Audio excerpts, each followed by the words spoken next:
जी बिस्मिल्लाहिर्रहमानिर्रहीम, अस्सलाम वालेकुम। मैं मुज़म्मिल अवान इस खसूसी सेगमेंट के साथ आपकी खिदमत में हाजिर हूँ। आपको शायद ब्रेकिंग न्यूज़ पता चल गई होगी कि जस्टिस एजाजुल हसन साहब जो है उन्होंने बतौर सुप्रीम कोर्ट जज रिज़ाइन कर दिए। बहुत बड़ी ब्रेकिंग न्यूज़ है।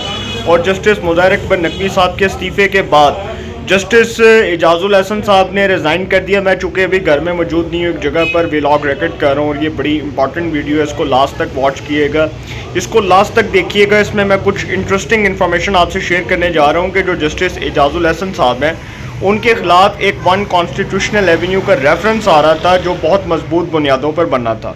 और उस रेफरेंस के बाद जस्टिस एजाजुल हसन साहब का बचना बहुत मुश्किल हो जाना था और उनको पता चल गया था कि उनका बचना मुमकिन ही नहीं नामुमकिन है।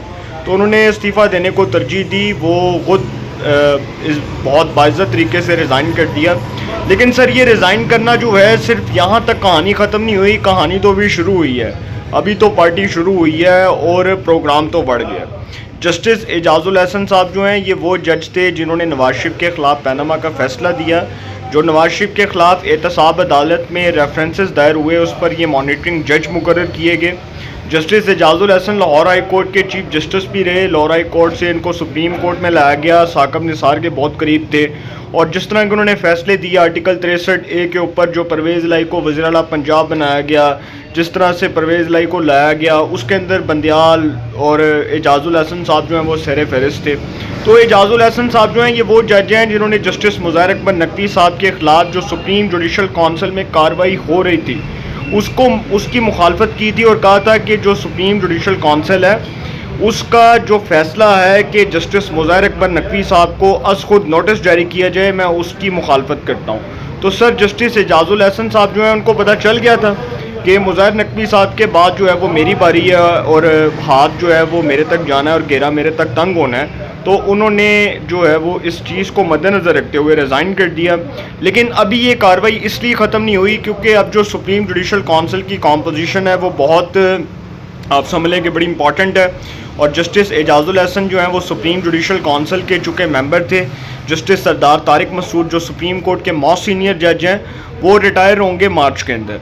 अब चूँकि जस्टिस एजाजुल हसन साहब जो है उन्होंने अगले चीफ जस्टिस बनना था, वो अगले चीफ जस्टिस ऑफ पाकिस्तान थे, तो उन्होंने रिज़ाइन कर दिया। अब जस्टिस मंसूर अली शाह साहब जो हैं वो अगले चीफ जस्टिस ऑफ पाकिस्तान होंगे और वो अक्टूबर में चीफ जस्टिस ऑफ पाकिस्तान की हैसियत से हलफ उठाएंगे। अब देखते हैं क्या होता है। लेकिन एक चीज़ जो मैं आपको बता दूं कि एजाजुल हसन साहब के ख़िलाफ़ जो रेफरेंस आएगा उस रेफरेंस के बाद ये समाअत होगी, सुप्रीम जुडिशल काउंसिल नोटिस जारी करेगी, उनको भी कार्रवाई को फेस करना पड़ेगा। ये मामलात यहाँ पर रुकने वाले नहीं हैं, ये मामलात आगे जाने हैं और ये जिस आप समझ लें कि जिस हद तक जाने हैं, ये जिस हद तक आप समझ लें कि ये मामलात आगे जाएंगे और जिस हद को ये क्रॉस करेंगे हम ये एक्सपेक्ट नहीं कर सकते। तो मुज़ाहिर अकबर नकवी साहब जो हैं जो उन्होंने रिज़ाइन किया उसके बाद जस्टिस एजाजुल हसन साहब का रिज़ाइन आ गया। ये बहुत बड़ी पॉलिटिकल डेवलपमेंट है और पाकिस्तान की जो अदालती तारीख़ है उसमें एक बोलचाल आ गया कि दो जजेस जिनके ख़िलाफ़ अब कार्रवाई होनी है और जिनको अब कानून के कटहरे में खड़ा होना पड़ना है, उनको अब अदालती कटहरे में खड़े होकर अपने आप को बेगुनाह साबित करना होगा और बताना होगा कि जो वो पहले माजी में फ़ैसले देते रहे हैं, जिस तरह एजाजुल हसन साहब जो तासुब से बड़े फ़ैसले देते रहे नवाज शरीफ के ख़िलाफ़, उनकी पार्टी के ख़िलाफ़, दानियाल अजीज़, तलाल चौधरी, निहाल हाशमी जिनको नायल किया गया उसमें एजाजुल हसन साहब सिरे फहरिस्त थे। तो सर उनको बताना पड़ेगा और अदालत में खड़े होकर, अदालती कटहरे में खड़े होकर जवाब देना पड़ेगा कि ये वो फ़ैसले किस बुनियाद पर देते रहे। और जो सुप्रीम कोर्ट ने ताहयात नाअहली ख़त्म की है ये उन जजेस के ख़िलाफ़ वो आप समझ लें कि फ़ैसला है जिन जजेस ने ताहयात नाअहली को प्रोमोट किया, उसको फ़रोग़ दिया, उसको सपोर्ट किया। और अब जब जस्टिस मुज़ाहिर अकबर नकवी साहब मुस्ताफ़ी हुए तो मुज़ाहिर अकबर नकवी साहब के मुस्ताफ़ी होने के बाद जो सुप्रीम जुडिशल काउंसिल का इजलास हो रहा था उसमें बैठने से माजरत कर दी जस्टिस एजाजुल हसन साहब ने और रात को खबर आती है कि वो मुस्ताफ़ी हो गए क्योंकि सर वो इस्तीफ़ा देने की तैयारियां कर रहे थे।